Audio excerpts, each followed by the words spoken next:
जय हिंद, वंदे मातरम। दोस्तों, बहुत बहुत स्वागत है आप सभी का न्यूज़ इंडिया में।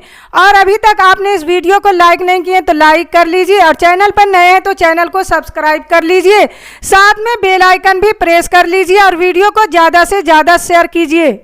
चलिए दोस्तों, आप सभी को बता दें कि कांग्रेस के सांसद राहुल गांधी ने शनिवार को प्रधानमंत्री नरेंद्र मोदी पर एक के बाद एक कई आरोप लगाए हैं। राहुल गांधी ने कहा है कि भारत जैसी असमानता किसी और देश में आपको देखने को नहीं मिलेगी।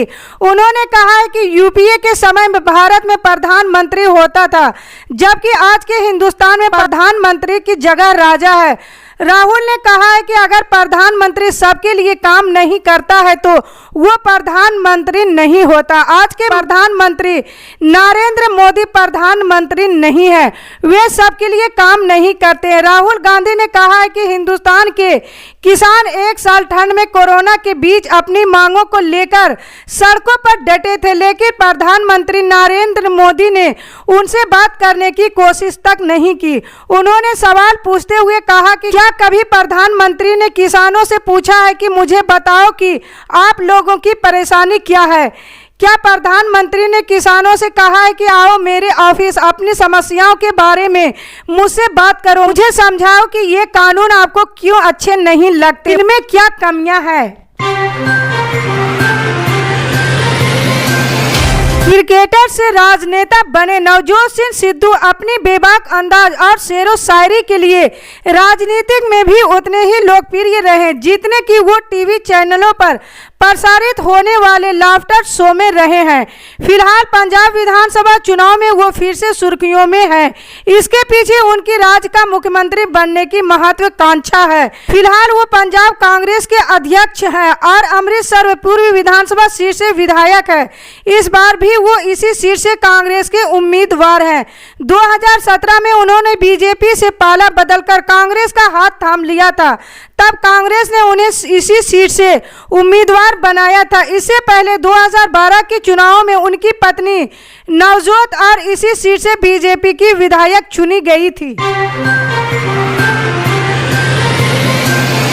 राजस्थान प्रदेश कांग्रेस की ओर 6 और 7 जनवरी को चिंतन शिविर का आयोजन किया जाएगा। दिल्ली रोड स्थित होटल ललित में होने वाले 2 दिवसीय चिंतन शिविर में शामिल होने के लिए प्रदेश प्रभारी अजय माकन जयपुर आ गए हैं। अजय माकन रविवार सुबह अजमेर जाएंगे, शाम 4 बजे वापस जयपुर लौटेंगे और चिंतन शिविर में हिस्सा लेंगे। प्रदेश कांग्रेस अध्यक्ष गोविंद सिंह डोटासरा ने बताया कि कांग्रेस के इस चिंतन शिविर में सहयोगी दलों के विधायक और निर्दलीय विधायक भी शामिल होंगे। यह शिविर आवासीय होगा। सभी विधायकों के रहने की व्यवस्था होटल ललित में ही की गई है। मुलायम सिंह यादव की छोटी बहू अपर्णा यादव उत्तर प्रदेश चुनाव में भारतीय जनता पार्टी के लिए जमकर प्रचार कर रही है। अपर्णा की बीजेपी में आने के बाद से ही बड़ा सवाल ये बना हुआ है कि समाजवादी पार्टी के संस्थापक मुलायम सिंह यादव बहू के इस फैसले से सहमत थे या नहीं। खुद अपर्णा यादव ने कहा है कि उन्हें मुलायम सिंह यादव का आशीर्वाद प्राप्त है, तो सपा अध्यक्ष अखिलेश यादव ने दावा किया है कि नेताजी ने अपर्णा को समझाने की काफी कोशिश की थी। अब अपर्णा ने खुलासा किया है कि बीजेपी में आने के उनके फैसले पर मुलायम सिंह यादव ने क्या नसीहत दी थी। अपर्णा यादव ने एक टीवी इंटरव्यू में कहा, इंडियन फैमिली सिस्टम में जब लड़की की शादी हो जाती है तो ससुर आपके पिता तुल्य होते हैं। उन्होंने खुश रहो का आशीर्वाद दिया। मैं समय समय पर नेताजी के सामने अपनी बात रखती हूँ, उनकी बात सुनती हूँ। उत्तर प्रदेश विधानसभा चुनाव 2022 की सरगर्मी शिखर पर है। इस चुनाव में एक शख्स ऐसा है जिसने अकेले ही उत्तर प्रदेश के 2 वीवीआईपी को चुनौती देने की ठान ली है। यूपी विधानसभा चुनाव में इस बार एक व्यक्ति सीमा योगी आदित्यनाथ और पूर्व सीएम अखिलेश यादव को चुनौती देने जा रहा है। उत्तर प्रदेश के एक पूर्व स्कूल शिक्षक विजय सिंह ने कहा है कि वो इस बार गोरखपुर शहरी सीट से योगी आदित्यनाथ के खिलाफ चुनाव लड़ेंगे और करहल विधानसभा क्षेत्र में अखिलेश यादव के खिलाफ प्रचार करेंगे। कौन है विजय सिंह, क्यों सीएम योगी के खिलाफ उनकी दावेदारी मायने रखती है। दरअसल विजय सिंह एक भ्रष्टाचार विरोधी कार्यकर्ता है जो मुजफ्फरनगर में पिछले 26 साल से धरने पर बैठे हैं और भू माफियों के खिलाफ कार्रवाई की मांग कर रहे हैं। उन्होंने दावा किया है कि भू माफियों ने पश्चिम उत्तर प्रदेश में हजारों एकड़ जमीन पर कब्जा कर लिया है।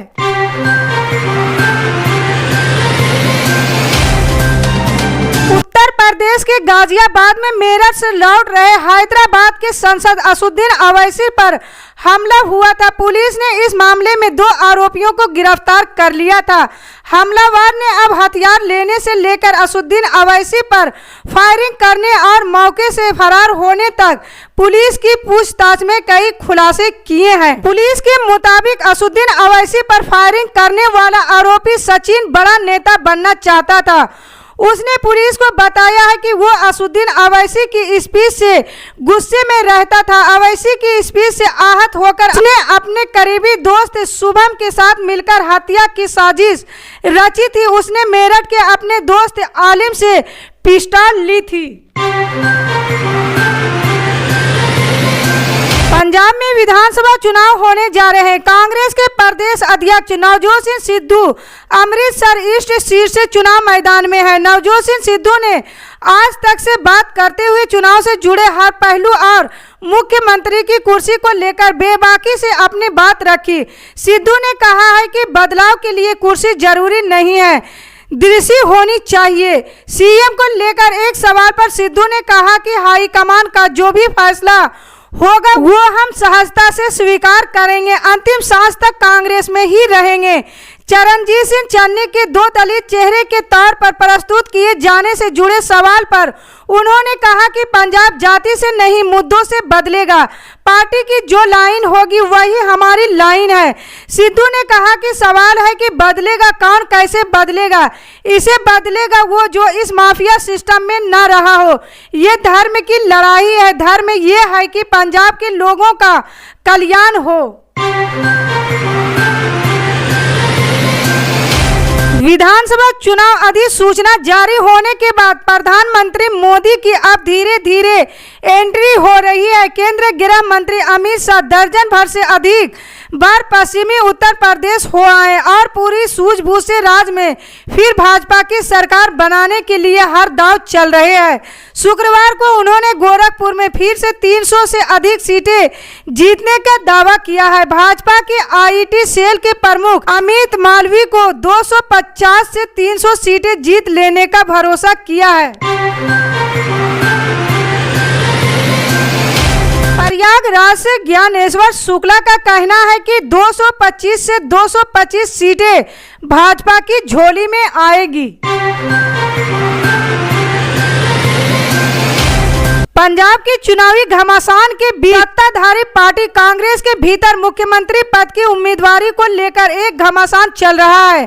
सीएम के पद पाने के लिए कांग्रेस प्रदेश अध्यक्ष नवजोत सिंह सिद्धू और मुख्यमंत्री चरणजीत सिंह चन्नी दोनों आमने सामने हैं। वहीं अब अमृतसर में पत्रकारों से बात करते हुए सिद्धू ने सीएम के चेहरे के बारे में कहा, नेता को ईमानदारी से चुनाव होगा जो 60 से अधिक विधायकों को जीत सके और बाकी आलाकमान समझदार है। सिद्धू ने कहा है कि अगर ईमानदार व्यक्ति चुना गया तो लाभ कम जाएगा, लेकिन अगर ईमानदार व्यक्ति नहीं चुना गया तो कोई भी अपना सब कुछ छोड़कर राजनीतिक में प्रवेश नहीं करेगा। सिद्धू ने आगे कहा कि ये पंजाब मॉडल पंजाब की प्रगति का मॉडल है। अगर किसी के पास इससे अच्छा मॉडल है तो मुझे बताएं, मैं उनके साथ जाने के लिए तैयार हूं। कर्नाटक के कुछ कॉलेजों में छात्राओं के हिजाब पहनकर जाने से मचा बवाल गहराता जा रहा है। इस बीच राज्य के भाजपा अध्यक्ष नलीन कुमार कतील ने शिक्षा संस्थानों के तालिबानीकरण की इजाजत नहीं दी जाएगी। बेंगलुरु में पत्रकारों से चर्चा में कतील ने कहा, कक्षाओं में हिजाब पहनने जैसी बातों की इजाजत नहीं दी जा सकती है। हमारी सरकार ऐसे मामलों में कठोर कार्रवाई करेगी। लोगों को स्कूलों में नियमों कायदों का पालन करना होगा। हम तालिबानीकरण नहीं होने देंगे। दिल्ली पुलिस की आर्थिक अपराध शाखा ने हिमांशु सिंह नाम के एक शख्स को गिरफ्तार किया। हिमांशु पर ठगी के संगीन आरोप लगे हुए हैं। आरोप है कि परवीन सिंह, विनोद सिंह, दीपक कुमार सिंह और हिमांशु सिंह जय मां लक्ष्मी को ऑपरेटिव के नाम से अपनी एक सोसाइटी चला रहे थे। इन लोगों ने अलग अलग स्कीम में निवेश के नाम पर 200 से ज्यादा लोगों से ठगी की है। जांच में पता चला है कि सोसाइटी आरबीआई के साथ पंजीकृत नहीं थी। ये किसी भी योजना से सीधे लोगों से पैसा इकट्ठा करने का अधिकार नहीं रखते थे, लेकिन इसके बावजूद वो ये स्कीम चला रहे थे। कांग्रेस नेता राहुल गांधी ने उत्तराखंड के हरिद्वार में उत्तराखंड स्वाभिमान रैली को संबोधित किया। यहां उन्होंने कहा कि हम आपसे 4 वादे कर रहे हैं। हम 4 लाख लोगों को रोजगार देंगे, हम 500 रुपये से कम का एलपीजी सिलेंडर देंगे, हम यहां न्याय योजना भी लागू करेंगे जिसमें 5 लाख परिवारों को साल में 4000 रुपये दिए जाएंगे। राहुल गांधी ने कहा कि हम आपके दरवाजे पर चिकित्सा सुविधा प्रदान करेंगे। हमने राजस्थान, छत्तीसगढ़ और पंजाब के किसानों के लिए कर्ज माफी का वादा भी किया था और हमने वो किया है। इसी तरह की पल पल के अपडेट जानने के लिए जुड़े रहें हमारे न्यूज़ इंडिया के साथ। मिलते हैं अगली बड़ी खबर में, तब तक के लिए जय हिंद।